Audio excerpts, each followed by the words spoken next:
On today's episode, Toughest Mudder South preview with Carlo Piscitello. This is the world's toughest podcast.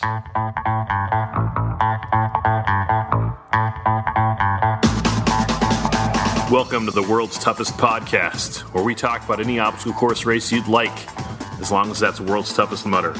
Each week we talk to members of the WTM community and share stories of success and failure in the single greatest event in OCR. My name is Will Hicks, and this is the world's toughest podcast. Welcome back to World's Toughest Podcast. Thank you for listening. My name is Will Hicks. You are listening to the number one rated obstacle course racing podcast in the world because of listeners like you. On today's episode, Toughest Mudder South preview with Carlo Piscitello. I will not be in Dallas this weekend, but I was planning to be, but it did not happen. And honestly, I'm taking a bath on my hotel room and my rental car. And I had tickets for the TCU football game on Saturday. And there's this little Mexican restaurant in Fort Worth I've been trying to go to for like 15 years called Joe T. Garcia's. But I will have to go there another time. Anyway, have fun without me. I will look forward to hearing about the race afterwards. We'll have a recap next week. And also, next week, we're going to do something we've never done before. Next week is Champions Week on World's Toughest Podcast. We are going to be talking to all champions of World's Toughest Mudder. So think of someone you know who's won World's Toughest Mudder, and we're probably going to talk to them. I got Ryan Atkins, we got Ray Coble, we got Amelia Boone, we got Stephanie Bishop, we got Trevor Psychos, we got Chris Mendoza. Christopher Mendoza. Very excited about Champions Week next week on World's Toughest Podcast. Do not miss that. But today, we're going to talk Toughest Mudder South in Dallas. Carlo Piscitello will be there on site. He'll be covering the race for the OCR Report and World's Toughest Podcast on Instagram. On Instagram, make sure you're following the OCR Report. We just hit 5,000 followers. Very exciting. Kim DeVos is doing outstanding work over there. So if you're not following us yet on Instagram, you should fix that right now at the OCR Report. And check out World's Toughest Podcast while you're there as well. I know it's Friday. Some of you guys are driving. Some of you guys are flying. I want to get this uploaded as soon as possible. Carlo and I talked this morning. So let me know what you think of the race. And after the race, shoot me an email, willhicks@gmail.com, or you can leave a review on Apple Podcasts. Let me know what you thought of the race and what you think of the podcast. I covet your feedback. Let's get straight to it. It's time to talk with Carlo Piscitello. Let's go to the phones. Carlo Piscitello, welcome back to the show. Thank you for having me, Will Hicks. How are you, buddy? I'm good, man. We are going to talk about Toughest Mudder South in Dallas in a minute. Yeah. But before we do, you are a well-known member of the community. You are half of Pissing Cocks, the YouTube sensation show. Pissing Cocks is sensation. You're so kind. Thank you. Pissing Cocks is your name, so the title is not offensive. I don't have to bleep it. No, thanks. And Cox is spelled C-O-X. So I mean, come on. But tell me about how you first came into the community. Tell me about your first World's Toughest Mudder. My first, wait, that was two different questions. Do you want how I came into the community or my first World's Toughest Mudder? Either one. Start with World's Toughest Mudder. Okay. World's Toughest Mudder my first one was 2015.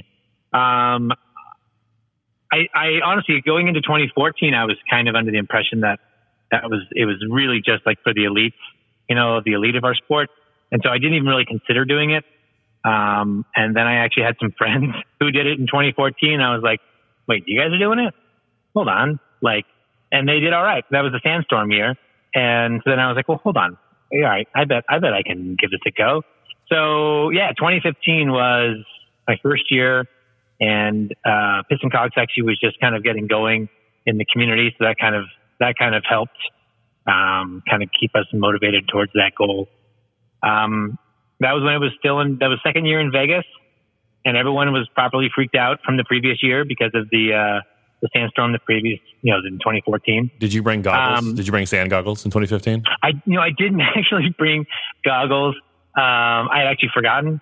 And I was actually so prepared. I was over prepared for that one because, you get so many different people. I think getting prepared for your first world's toughest mudder is almost the most difficult because you take everybody's advice, but everyone's advice is a little different, so you're kind of like, oh, well, this person says I'm supposed to rub Aquaphor on my feet and then shove them in my socks. And this person says, oh, no, I don't need, you only need one pair of shoes. No, you need 3 pairs of shoes. No, you need, so again, it can be a little overwhelming, because I don't know and of course it's all coming from the non-elite folks. It's just like the everyday runners like you and me. So I never know exactly, you didn't want to like be without something, so I had like multiple pairs of shoes and multiple wetsuits and just all kinds of stuff. Ended up being way more stuff than I ever possibly could have needed. But I had it. So in future years, I didn't pack quite as much and did equally as well. So that was nice. You said multiple things that I think are interesting. One, how much stuff. My first World's Toughest, I literally filled up a Lincoln Navigator, like extended. I crammed it full of stuff, and I carried all that stuff in, and I carried 95% of it out. Exactly. And Ryan Atkins will show up with literally like a carry-on bag that would fit under the seat of an airplane, plus his food that he buys at Walmart the night before, and he does much better. Well, yes. He does do much better normally than you or myself, but he also makes his living doing this, and we don't. So I had so much stuff, and it was just Again, that was the big difference between probably 2015 and 2016 was just like looking at my gear as I was packing it, and it was literally half of what I needed for the following year. But you don't know. That's the cool thing. You don't know really what to expect. I remember. I saw Amelia Boone was talking one time on, one of the shows was discussing how everyone like in the pit prior, especially all of us first timers, we were also like happy and kind of moving around and like just doing our thing and high fiving and talking to people. And she was like, well, yeah, cause they don't know what they're in for yet. Like, so of course they're happy and having a good time. And I was nervous, but I was still feeling pretty good. And it's like, yeah, you didn't realize like the slog that you were in for, because if you haven't done it, I mean, you can only talk about it for so long before you just have to go out and just start running. And it's just, first 3 or 4 laps, everyone's doing pretty good if you don't get hurt. That's kind of a magical time at World's Toughest Mudder. Everything after you've shown up at the pit and you've set all your stuff up and you have your gear on, you're ready to go, but it's like 9:30 in the morning and you don't go into the chute until like 11. So you have like this time where everyone's kind of nervous, but you're ready and there's nothing else you can do. But you just kind of like fill the time. It's this weird energy. Yeah, and I remember like because you get everything set up perfectly, right? And it is like you said, you're set up by like 9:30, and then I'd find myself like sitting in one of the little chairs, and you like stand up like, oh, I got to no, I'm good. Then it's like, well, I'm going to go see where Josh is sitting or where this person, and then you go visit a little bit. And then part of you is like, oh, you better sit down because you don't want to wear yourself out. So yeah, it's just constant, because I also like being social. I don't know if you know that or not, but, it was just kind of this cross between, I want to walk around and be social, and maybe that kind of helps calm the nerves.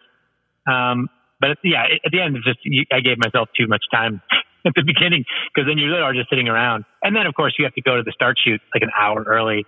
And that's a bit of a grind too. And even Sean Corbell says, taking the dreaded knee. You're just, and that's why I always liked, if you look at Atkins and those guys, they're literally just laying down at the start line. They're just laying down, like legs crossed, hands behind their head, just kind of taking a little nap or something, before we start. Cause it's just, you're just in there and the sun's beating down on you and everybody's kind of staring and watching and nothing's happening. It's just Sean's doing his speech and they're going over the rules, which is all, stuff that needs to be done. But you're just like, okay, at that point, it's like, let's just go. I'm just so anxious to get moving again so I don't like knot up or something. When he says take the dreaded knee, do you take a knee or do you sit on your butt? I sit on my butt. At least at a toughest or a world's toughest, I would sit on my butt. At a regular Tough Mudder, I'll sit on my knee because it's only going to be like 10 minutes tops. I'll take a knee. But but no, at one of the longer races, I definitely sit down because they usually pack you in there a little early, and you're in there for like a half hour. So, and I just, I'm 47 years old. I don't need to be sitting on one knee for 45 minutes, or 30 minutes. Sean has a lot taking a while to get back up. Sean has a lot of really good lines, but my favorite one that he says, or one of my favorite ones, is when after everyone takes a knee and people stand up, you can tell some people start like brushing their legs off, like getting the dust off their knees. Like, right. I don't want to get dirty. News for you. Exactly. I got news for you, pal. It's going to get a lot worse than that over the next 12 hours. But yeah, so, go ahead. You said I touched on a couple things. Well, no, okay, so the other thing you said that I don't think if someone's listening and they've never run World's Toughest Mudder, and I had this same mindset you did, that it's only the super elites, 90% of the people, 80% of the people out there look just like regular people. Like there are some guys that are in great shape, and then there's a handful of people that are in like ridiculous, obscene shape, like the Atkins and the Amelia Boones and the Ray Cobles. And then there's like another tier of people who are like in really, really good shape. And then most of the crowd is like guys like you or me that are regular guys that you'd see on the street everywhere. Yeah. And one of the things for me that was actually really motivating, and again, I don't want to say I'm motivated by other people's failure because I'm not, but I will say this: when I am like coming in after lap 5 or 6, right, and I'm still feeling pretty good, and then I see that like maybe some guy who I'm friends with on Facebook who's just an animal, who's like every video is a workout video, and he's doing this, and the guy's ripped, and he's like, I see him in the pit, and he's in like sweatpants, and he's in a hoodie, and I'm like, dude, what's going on? It's like, I went hypothermic, and I'm done, and so I see these people who in my mind I had pegged as like, if I can only like, they're way better than I am or whatever. Then all of a sudden, every lap, like more and more of these people are dropping, and I'm still feeling like pretty good. It's like, hey, you know what? This is going to be all right. Even though it sucks and everything hurts, like it's manageable, and I'm going to keep going. So that was kind of a little pick me up every once in a while. It sounds horrible to say because it's like, hey, that dude, his race is over and he's probably sad. And I'm like, right on. So yeah. I don't mean that maliciously, of course, but I'm just like, I know what you mean. It's, I'm not a young pup either. No, but I think there's some advantage in, that mental side of it where maybe you've been kicked around by life and, what? I'm probably not going to die out here. I can keep going. Right. And those young guys that are in ripped shape, I'd love to be in shape like that. And eventually they'll get that mental edge, but at least, right now, we're 14 hours in and I'm going back out for another lap. Yeah. And I'll be honest, in 2015, I was probably in like the best shape I've been in the last, 10 years prior to that. And I did pretty good. 2016, 2017, I wasn't actually in as good a shape as that. And I did just fine. But I was eating like food that I really liked. So I kind of, where I went super hardcore, like with the training and the nutrition and stuff for 2015, and it worked out well for me. I did equally as good in 2017, like mileage wise. And in fact, I could have actually gone a little bit longer in 2017, but I literally just like decided, all right, I got 50. I'm going to shut it down and I feel good about it. I was not nearly as disciplined with my eating that year. And I was like, well, that's cool because, I had a lot better food this year and I feel pretty good about my performance. So not saying you want to like just be, totally scrapping your nutrition plan, but I'm just saying there's such things as going a little too far. In fact, if I look back at photos of myself in 2015, I was actually kind of a little gaunt in my face. Like I had actually gone a little too much with the training and nutrition and probably wasn't as healthy as I thought I was. But it worked out. How did you do that first year?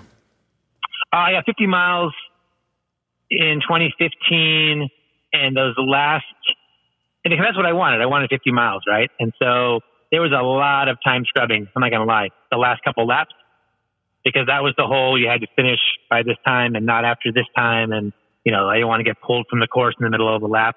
So I remember there was were you there in 2015? I was. 2016? That was my first year. Okay.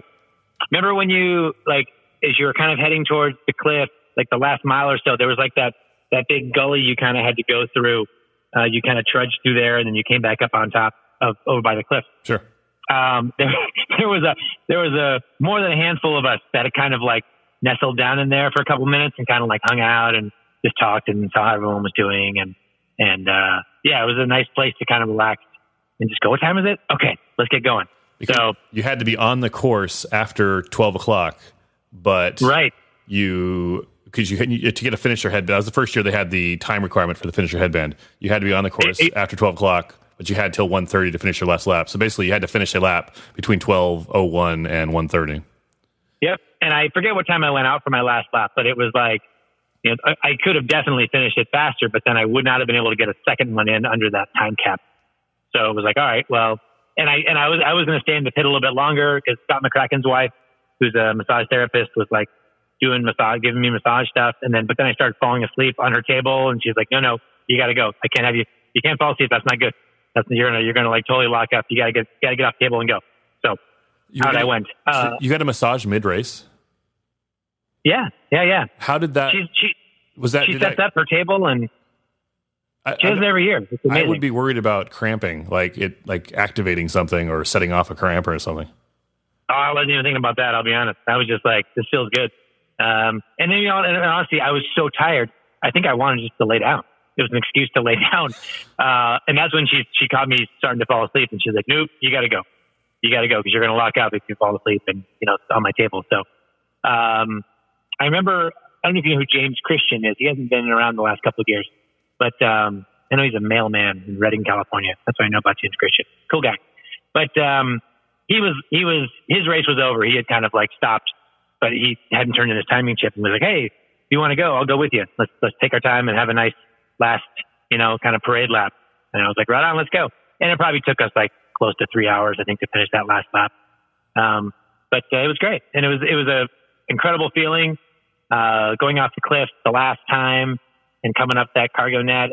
And everyone that I had run with that day, or who was in my pit. So Josh Cox, and then, Justin's, whatever Justin's last name is, it's Z and a bunch of letters.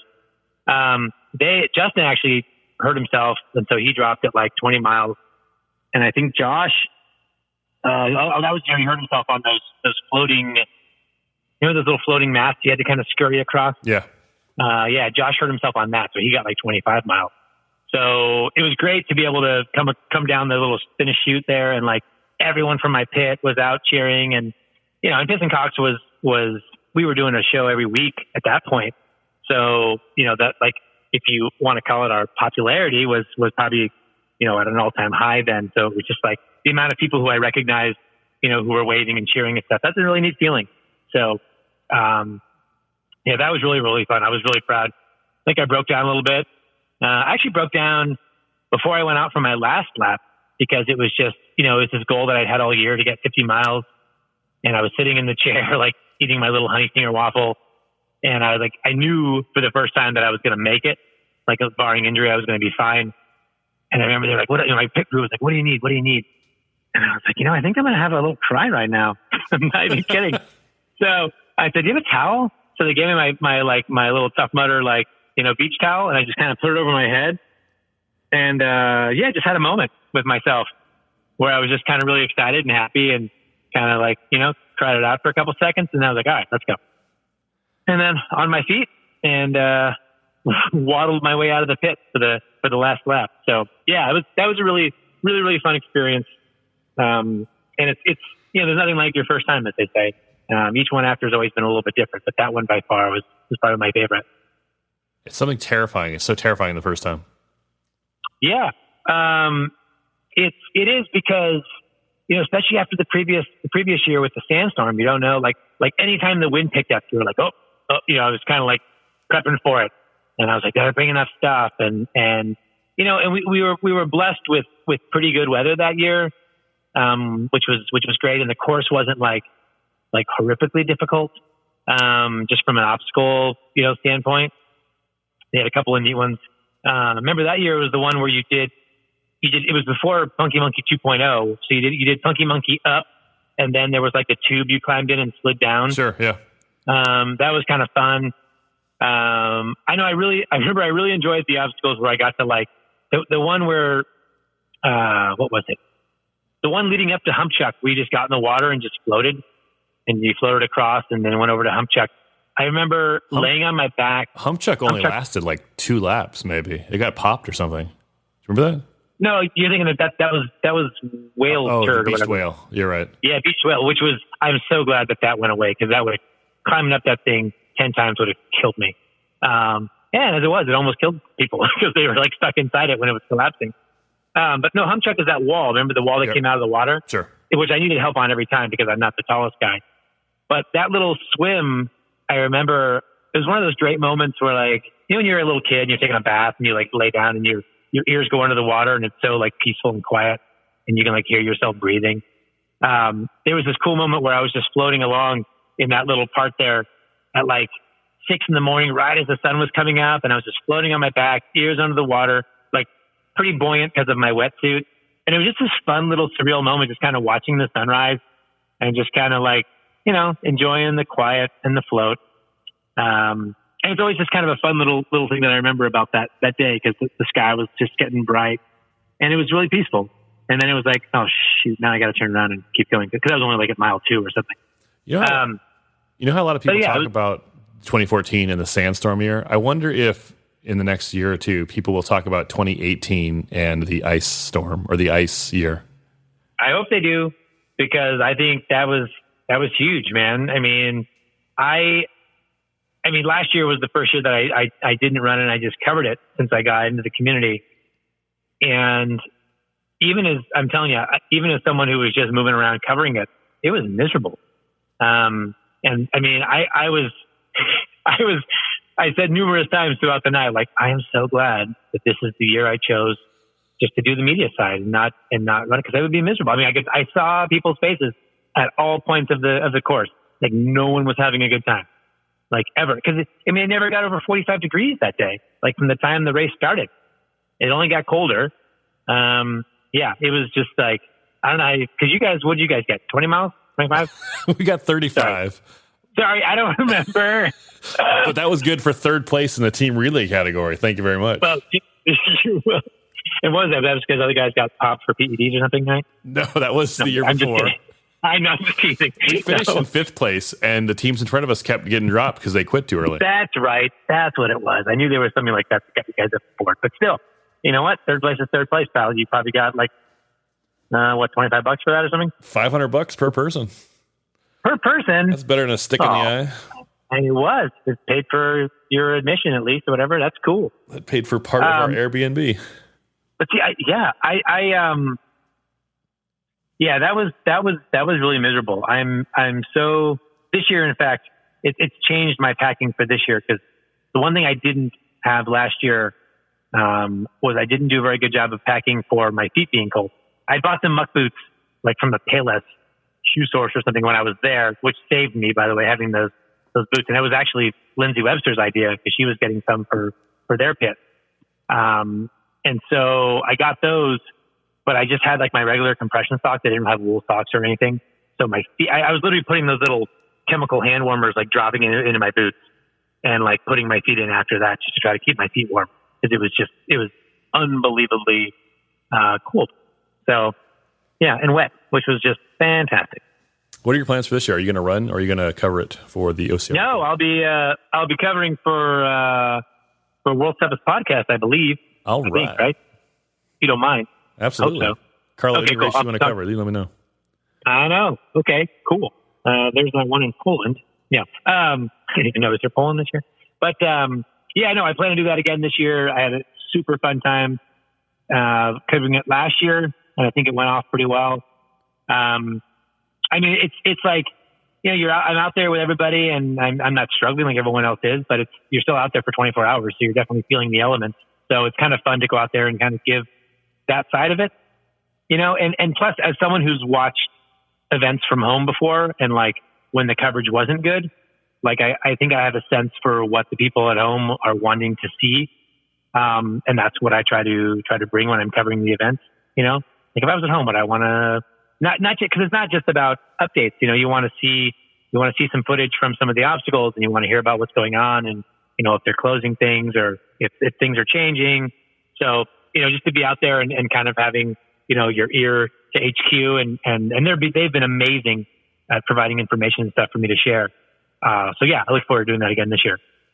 Speaking of races you're covering, you'll be covering the Dallas Toughest Mudder this weekend. Let's talk about the course and the obstacles and how to get through them.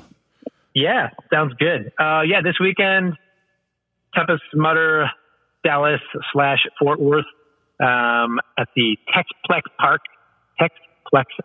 compound, which I guess is like an off-road park for like, UTVs and stuff like that. Although it does say they have a jet boat experience. I don't know what that is exactly, but I don't see a place on the map where you could put a jet boat, but whatever. Jet boat experience it is, but not this weekend because we'll have our Toughest Mudder folks out there. Just generally, before we talk about the obstacles specifically, looking at the layout of the course, the terrain map, yep. What do you think of the course? Well, it looks like, from what I can tell from the aerial stuff, it looks like any altitude, any climbing that's going to be done it looks like it's going to be like man-made stuff. But I mean, I saw that at some of the Spartans earlier this year, though. It's like, these terrain parks, they make some pretty high horsepower vehicles. So they make some pretty big, like hills and stuff for these guys to go over. So there's probably going to be some pretty good size, lumps for people to climb up and climb over. So, but looks like pretty relatively flat. Otherwise, a few bodies of water dispersed through the whole plant. Shouldn't be too horrible. I mean, kind of like Minnesota, right? Minnesota wasn't particularly hilly. So just maybe hopefully less mosquitoes and spiders. Although it's Texas. Oh, I bet they got big old spiders out there. Doggone it. I don't know. So let's go through the obstacles. There are 20 obstacles. Obstacles, yeah. After you start the course, the first obstacle is Mud Mile. What is Mud Mile? Yes, and that's Mud Mile is just the where they dig the numerous trenches. And if you're there, it's one of those things where if you're running like the tough mudder in the morning, or the toughest, is that they call it, tougher mudder in the morning, it's a miserable obstacle, especially for a shorty like me, because you can't get in and out of those trenches without a little bit of help. Fortunately for the folks at Toughest Mudder, there's a whole day's worth of Tough Mudder participants going through before them, and that tends to rut out, those little bumps. So hopefully they'll have some places to put their feet and get themselves over those mud walls without any assistance. Although it's still I think it's one of the heavy, mudder assisted obstacles that they have, because sometimes it's just necessary. So, and usually there's like 5 or 6, I think, of the trenches that you have to like jump into and get over. So it's one of those ones that, lap 3 or 4, whatever it is, it's just a bit of an energy suck, because you're wet and you don't want to keep, lifting yourself up, but that's the way it goes. Yeah, that's the best way to describe it. Like, it's just, you get up to it and you're like, oh, not again. Yeah, you just do it's a rough exhale, and then you're like, all right, let's go. The second obstacle is Kiss of Mud. Yeah, Kiss of Mud. I mean, depending on where you are, like Vegas, Kiss of Mud was never a big deal because you can't really make too much mud in the desert.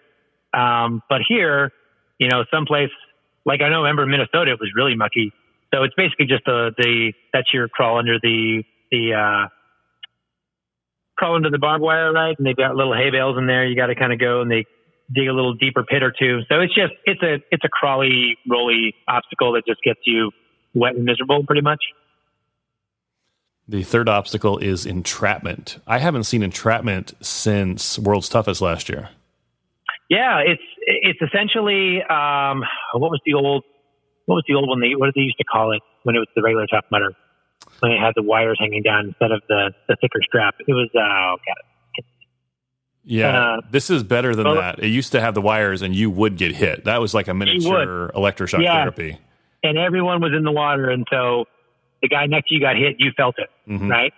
So this is basically, you're crawling under electrical wires, but they use those thicker white, almost like ropey wire, which are pretty avoidable. Honestly, if you can keep your head down and your butt down, you're an average size person, I think you can probably get through without getting hit. But it definitely hurts you when it hits you. So try not to do that. Excuse me. after entrapment is hydrophobia. Tell me about hydrophobia. Hydrophobia I like, and this one I saw, it was introduced at Worlds last year. I believe it was part of Innovation Lab. That's the one where you're basically kind of it's a big, tank that they fill with water, and then they put the tubes in it. Basically, the tubes are kind of floating in it, and you just crawl through. And it's not the most challenging part of this obstacle really is getting in and getting out. Once you're in, it's like any other tube crawl. And it's one of those ones, if they're keeping up on the water and they're keeping the water level high, I think it could be a little stressful for folks who are claustrophobic because the water level, inside that tube can be, to your chin or so. It is one of those ones though, because it's not a self, refilling obstacle. After a number of laps, you carry a lot of water out of that obstacle with you. So if they're not on top of it, like if HQ doesn't have somebody right there with a hose, it can get to be a pretty simple obstacle because a lot of the water gets out of it. So really it's just a matter of shimmying yourself in and out of the tube, which, like I said, can still be challenging, but it's not that bad. The next obstacle is cage crawl. Oh, cage crawl is seriously one of my favorite obstacles. Again, I'm not claustrophobic, so it doesn't really affect me. That's the one where you're basically in a shallow trench laying on your back. And you've got the chain link fence covering the top of the trench. And you basically, my advice is always just you kind of tilt your head back a little bit so the water doesn't get in your nose or your mouth. And you take a deep breath and you just pull yourself along. Just like nice, slow, steady movement. I know they've done the level up lanes where they put the clear plexiglass, so you're kind of forced to go under a little bit. I don't know if they're going to have it like that for toughest. But I think it's a really relaxing obstacle. It's really a matter of the water temperature is the only thing that can kind of get people, maybe if you're not claustrophobic. And I'm guessing an event like this where it's going to be warm all weekend, I don't think the water is going to be much of an issue as far as temperature. Cage crawl used to really stress me out until I learned 2 tips. One is if it's not crowded, stay in the middle. And there's there's one pole going all the way through. And you just keep your eyes on that pole and pull yourself smoothly. And just that pole will keep you from zigzagging. And the second one is if you realize that those cages will fold up, all you need to do, like if something did happen and you started choking or drowning, all you have to do is literally stand up. You're not trapped in there. They will fold right up. And you're in it feels like you're trapped, but there's no danger. No, there's not. In fact, if you sit, your butt will probably hit the ground, and you just lift your hands up, and you'll push those panels right up. Yeah, you're absolutely right. You're not really in any danger. But you think you are. Yep. The 6th obstacle is Augustus Gloop. Augustus Gloop, yeah. For Augustus Gloop, I guess they don't call it 2.0 anymore. It's the one, you hop in the big tub of water and you wade across, and then they just got the vertical tubes that you crawl up. Of course, they changed it this year. They had it at Worlds like this last year where the tubes are now cut in half, and you're basically climbing up a slotted like plywood wall with the water shooting down on top of you. You're still technically inside the tube, but it's not like previous years where it was the entire tube itself, that you were crawling up inside of, which I really liked that. This one you can lean back and the tube will you can kind of push it away from you if you really want to. So you're not really trapped in there. And I don't know, it could be a safety thing. I'm sure part of it might also be just transport and, build up and break down of the obstacle is probably easier this way. It's still kind of fun. It's not necessarily challenging. But it can be when you're tired and especially if you're cold and you're climbing up this thing and the water is just pounding down on you. That can sometimes be a little demoralizing. One of the biggest issues with this obstacle is when you get to the top, the tube structure that they build, that it's built with, sometimes those railings are right underneath where you come up, and I've whacked my head a couple times. Yeah. So you get up and you're so happy to be at the top, and you sit at the top for a second and you go to get up and it's like, bong. So yeah, watch out for that top rail once you get out, because I've hit my head on that numerous times. Also, depending on how slippery it is, getting down from that structure can be dangerous too. You have to kind of, get yourself down 4 feet at a time. And Tough Mudder's credit, I've noticed this year, especially on the ones where you're getting down and it's just the steel tubes, they've put skateboard grip tape on a lot of those tubes, which I think is really smart. After Augustus Gloop is the 7th obstacle, Block Ness Monster. Oh, yes. Everyone's favorite. I always loved Block Ness Monster ever since they introduced it in, I think 2015 was the first year, 2016. 2015. 2015, right. Thank you. Although I did learn in Minnesota that, I can't do this one by myself. I'm too short, especially if the pit is dug pretty deep. I can't like spring down to the bottom, jump up and get up and over that thing myself. So I need to have other people in there with me. Again, on a regular Tough Mudder day, that's not an issue. And probably at toughest, it won't be too big of a deal. But yeah, it's especially as the season goes on and those things get more and more waterlogged, those things they're harder and harder to turn. So it can definitely be challenging if you've got a small amount of people in there with you. That's still a great obstacle. But man, if I'm in there by myself, I'm just sitting and waiting for someone else to show up because I'm not going to be able to get through it by myself. The thing that drives me crazy with Block Ness Monster is when you have like 8 people on it and so a couple people go over and then you're starting to push and then like 4 people jump up to go at the same time. Oh, you can only do like 2 people at a time over. And so how do you decide who gets to go over? If the outside people are always the next people to go, it would be very smooth. But for whatever reason, that has not caught on. If the guy on the far left, guy on the far right, you guys are next. And then they go, and then the guy on the far left, the guy on the far right, you guys are next.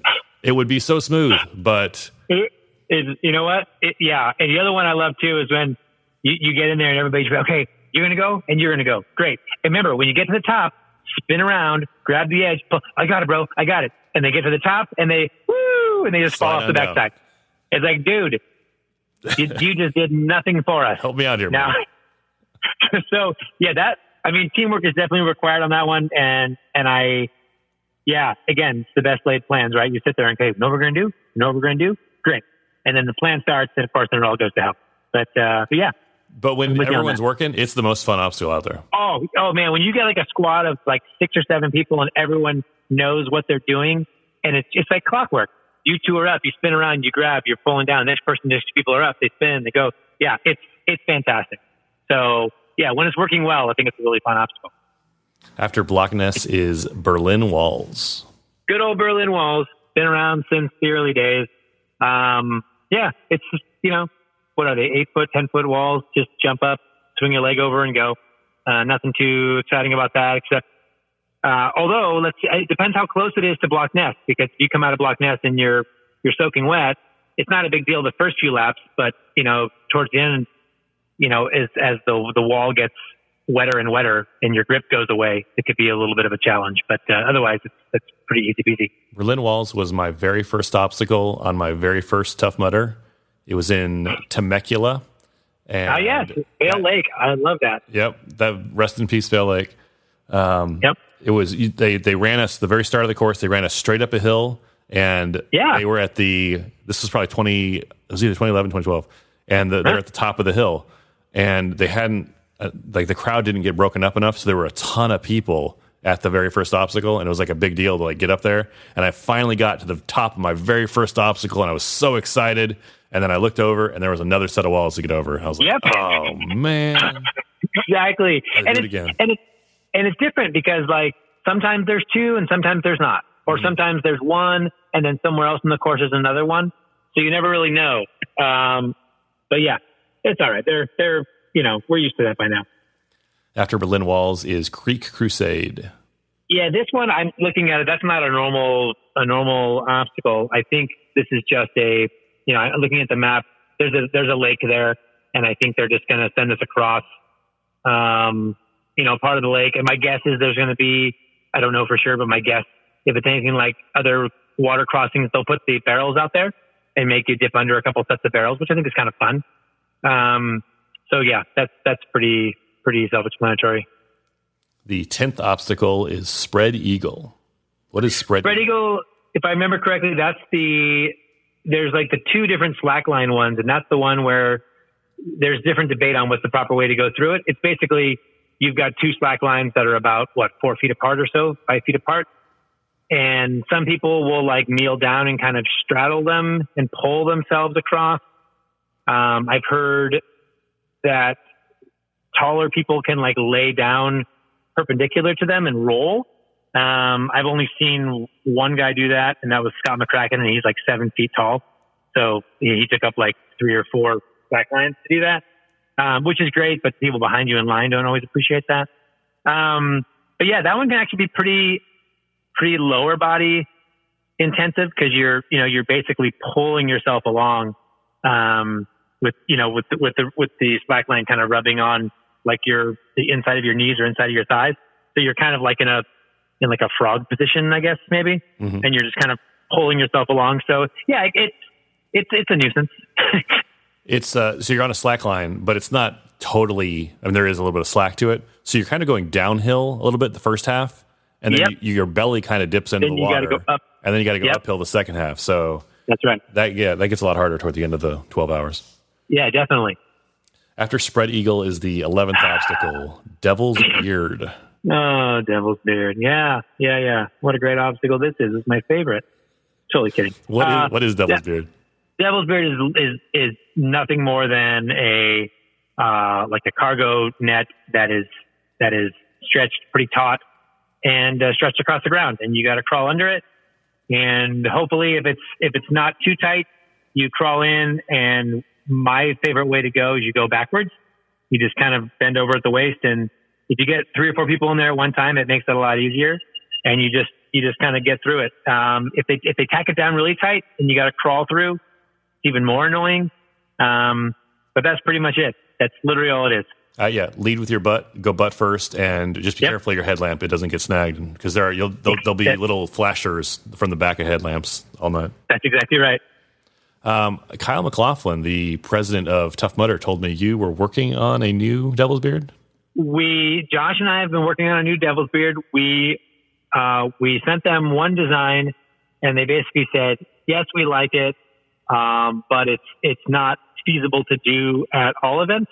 So hopefully they choose that and do it at Worlds, which will have a different title, if they accept that. And by the way, if they accept the title that we sent them, I'm going to be so happy, because it's pretty funny in my opinion, which I can't disclose it yet. So we actually they gave us some guidance, for the redesign, and we still need to work on that. I haven't been able to get together with Josh, as often as I would like right now, but, that's still in the works. I mean, it was something that was supposed to be done for this season, but it looks like with a little luck, we'll have to do it, for next season. But we might see it at World Stuff. Hopefully a retooling. Yes. Hopefully we get a retooled one, at Worlds, because they did like it as a one-off, like one event type thing. So hopefully that happens. After Devil's Beard is Black Widow. Tell me about Black Widow. Yeah, Black Widow, or I believe they also call it, because of one of their new sponsors, I think they also call it like Pink Widow or something like that. It's another slackline type thing where they've got a few different slack lines down that you stand on, and they've got like different slack lines angled across. You're basically going over like a big water obstacle. So it's about 4 feet of water. You're in one of those tanks, and you've got slack lines that are about chest height, and you've got slack lines, under your feet, and you're just trying to maneuver, shimmy across these slack lines and get to the other side. It's like, whatever it is, maybe 20 yards, something like that across. So nothing overly taxing or strenuous. Anybody with decent balance will be able to do it. Yeah, this one looks scary, but it's actually one of the easier obstacles out there. Yeah, it really is. You're right. It does look. It looks worse than it is. After Black Widow is the 13th obstacle, Quagmire. Yeah, Quagmire is usually. Let me see what it is on the map.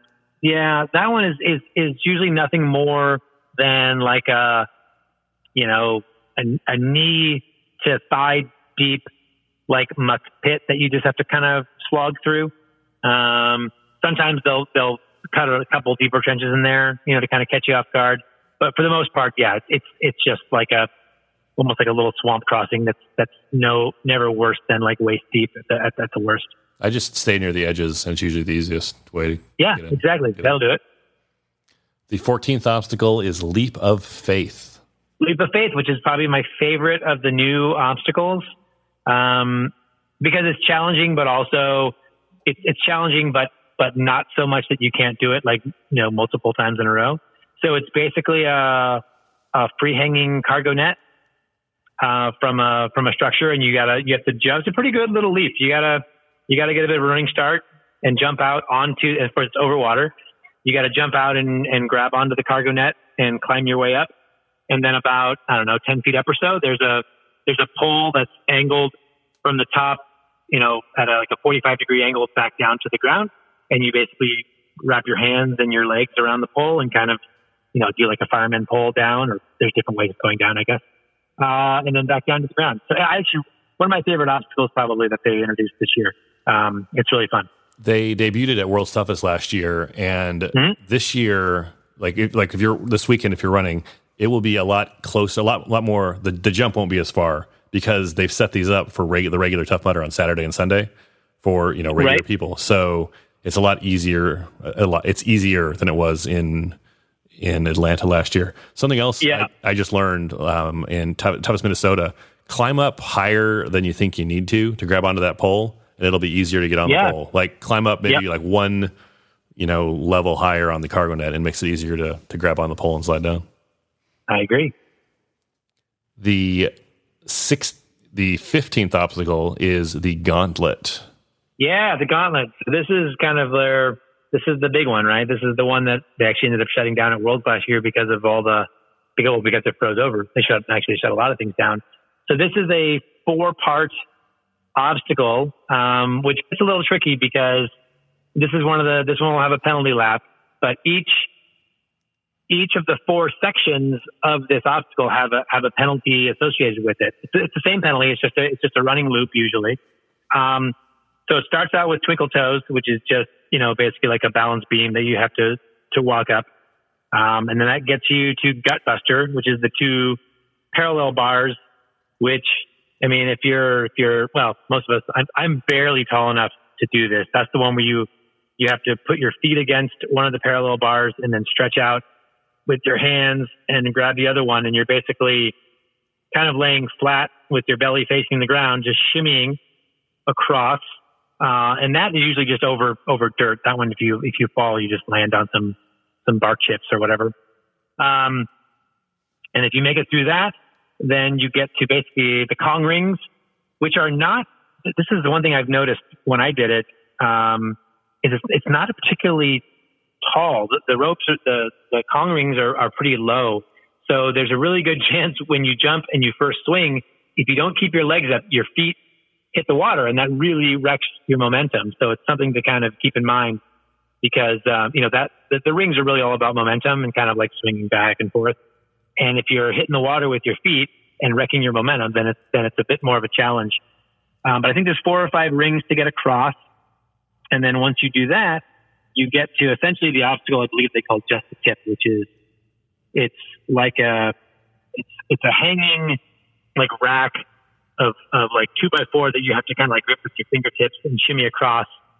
And about halfway across, they've got a combination of just metal pipe sticking out and trailer hitch, like trailer ball hitch. And you have to kind of get through that and then back to another 2x4 to get across. This obstacle, the interesting thing, like I said, is each section of it, if you fail it, it counts as a penalty lap. So like if you went through and only completed 2 of the 4 sections of the obstacle, you're supposed to run 2 penalty laps. Now, I don't know, again, they only have so many volunteers, and I don't think they keep HQ people like at this obstacle at all times. So it's a bit of the honor system, which again, you'd like to think that someone will just, if you fail it 4 times, you got to do 4 laps. But it's one of those ones where if there was prize money involved, I think it would probably be more of a bigger deal. But now there's not prize money. It's like, you just hope people are going to do the right thing and be honest with their penalties, Yeah, you're out there for 12 hours anyway. What's another 5 minutes for a penalty? If you fell twice, do the penalty twice. Yeah, and it's not a horrendously long penalty either. So it's like, it's not really putting you out. And, by the middle of the night, a lot of people are hiking it anyway. So just head back out and do it again. After the gauntlet is Funky Monkey. Funky Monkey, yes. It's, or Funky Monkey 2.0, I guess, which is the way, I guess I can't call it 2.0 anymore. Who knows? Yeah, it's been that way for a couple of years now. Yeah, that's still a class. It's kind of a classic obstacle to me. It's just, the monkey bars up, and then you've got the three, the smaller ring, the big ring that it's the flat horizontal ring first you have to grab, and then swing around to the three rings as you're going down, the big steel rings, and then to that final the flat bar that you have to grab. That one actually not necessarily, it can be difficult, especially when your grip foot goes away. What I've seen the most, and you can ask, what's her name? I can't think of her name now. The Canadian gal who knocked herself out on it back in like 2017. Morgan Mackay. Morgan Mackay, yeah, is the most injuries I've seen on that obstacle are people who are coming down that final like straight pipe and just lose their grip. They're so close. Yep. Yeah, and they hit because you really feel like you've made it at that point, and maybe you relax a little bit too much and you lose your grip. And I've seen people hit arms and hit heads and hit legs, and then topple back into the water or whatever. So just be careful. Know that once you hit that final bar, you've got a couple of touches left before you're free to drop. So yeah, I've seen a few different people go in hard on that one. I saw Trevor Psychos once fall in right at the very end. Like he had his toes on the edge and something happened, and he was so mad, and I totally got it. I was like, oh man. Yeah, it is. Absolutely. After Funky Monkey is Arctic Enema. Yeah, Arctic Enema, another classic, right? And they've kind of, I don't want to say they've dulled it down, but it's back to almost like its original form now, where you hop in the ice bath and you dredge across and you go under one wall, and then come out the other side. There's no slide anymore, which I always loved that. I really liked it when they added that to it. This one will be interesting to see because again, it's going to be hot, this whole weekend, it sounds like. And so it's one of those ones where it might be, a thing early in the race.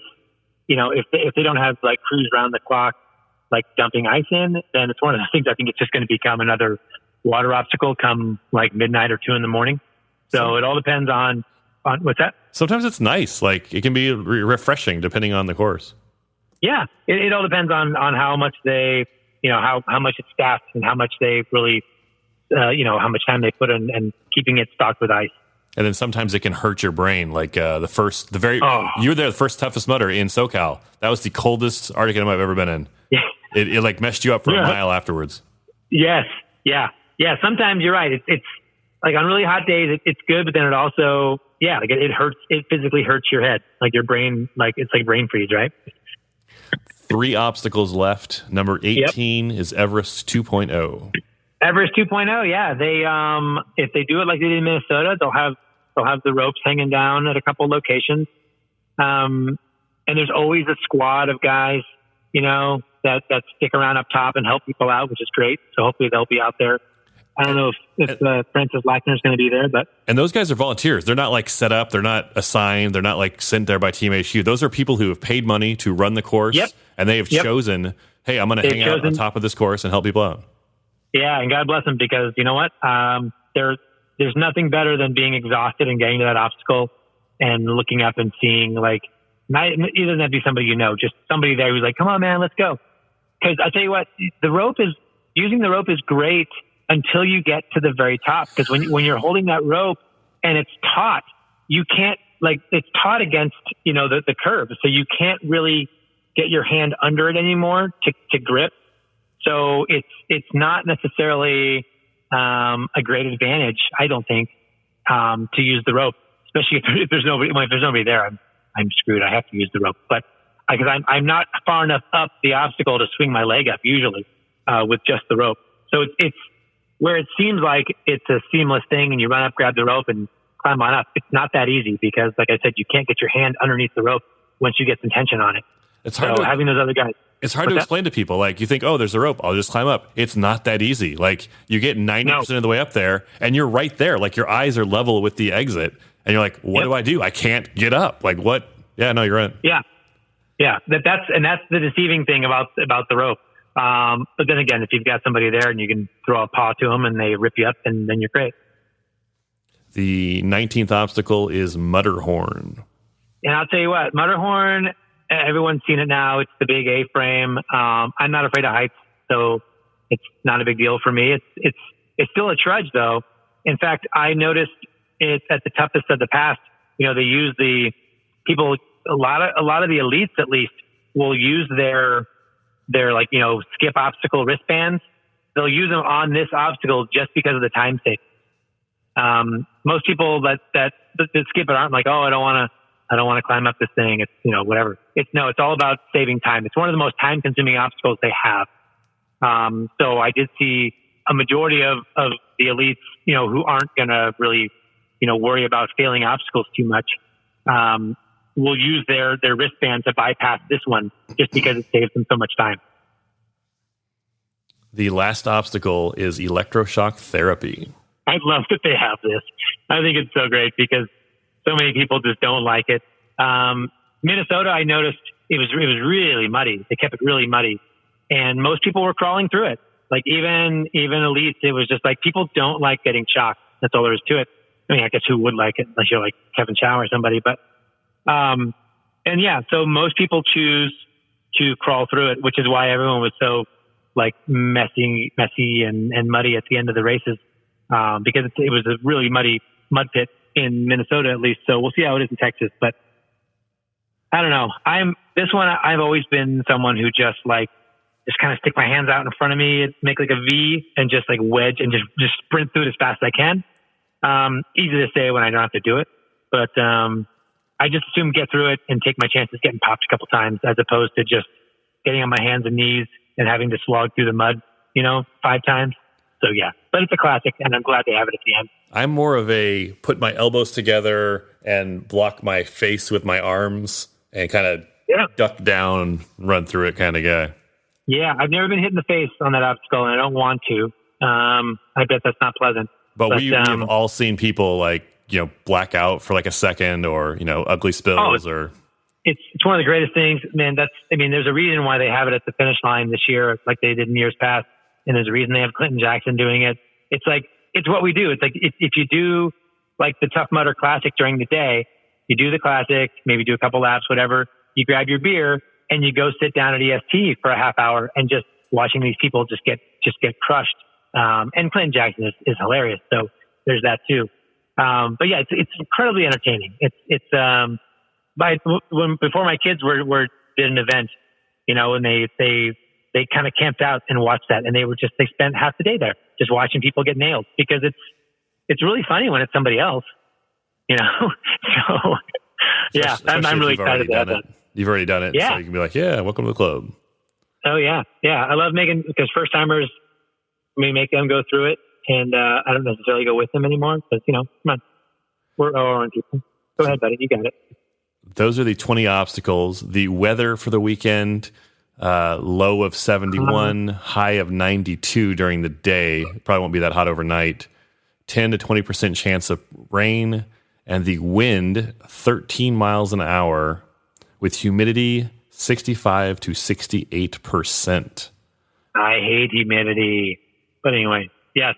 Though actually, you know what? The wind is the only thing I don't like the wind. It's my least favorite element. So humid, windy. And then, Carlo, I was looking at these obstacles. There's 20 obstacles. 8 of them, you will get wet. Three of them, you could get wet. That's Funky Monkey, the Gauntlet, Arctic Enema. Plus, there's two other places on the course between the 4th, 5th obstacle and between the 16th and 17th obstacle where it looks like they're going to send you through a lake or through through some kind of water. I love it. This is a very, very wet course. Very wet course, yeah, and that plays into grip as well. Like the Gauntlet looks like the Gauntlet. I mean, of course, that's over water, but then Funky Monkey follows that. So if you've fallen in the Gauntlet a couple times, there's a chance you're going to be wet coming up to Funky Monkey. So I'm sure a lot of volunteers will have their shirts get dirty from people drying their hands on the volunteers, which is such a great service that they do for us, by the way. I love that. But it's going to be challenging. It's going to be exciting. I'm looking forward to getting out there. How can people follow along this weekend? Let's see. The best way to follow along is via the OCR Reports Instagram channel. I'll be doing the story out there all weekend and posting photos and updates. I'll be doing, just all kinds of updates from the course as often as I can. Usually the only challenging thing about doing these type of things is it all depends on how the internet coverage is out there. We've been pretty lucky the last couple ones. They've had pretty good service. So hopefully we have the same. It was a bit challenging in Philadelphia. There was only a couple different parts of the course where I'd have to catch a video and then run back to a certain part of the course and then upload everything. So hopefully that's not the problem out here. But the OCR report Instagram page is where you'll get all the race updates throughout the night, all night. I'll be out there the whole time. So yeah, it's gonna be awesome. 8 o'clock Central Time, 6 o'clock p.m. Pacific, 9 p.m. Eastern until the same time in the morning on Saturday. Carlo, any last thoughts on Toughest Mudder Dallas? No, I'm excited. It'll be interesting to see who shows up and who makes up the podium because it's been really interesting because it's a totally different group each time, it seems. So it's always really exciting getting to know some of the new folks that are out there and running hard. Carlo Piscitello, thanks much. Thanks a lot, man. Special thanks to Carlo Piscitello for appearing in this episode. Well done, Carlo. Have fun in Dallas. Good luck to everyone running this weekend. How many miles are you going to get? Let me know. willhicks@gmail.com. Call your shot. Then you're on the hook for it. In fact, shoot me an email, willhicks@gmail.com. Tell me how many miles you're going to run, and I will keep you accountable for it. And then that way at 4 a.m, when you're like, why am I doing this? What do I have to prove to anybody? I don't need to do this. I could quit. No one will ever know. No, I emailed Will Hicks, and I told him I was going to run 35 miles. I have to keep running. Let me know, willhicks@gmail.com. I'll call you out. Kindly. I don't mind. Leave us a review on Apple Podcasts. Don't forget Champions Week next week. I will talk with you soon. Go spend time with someone you love.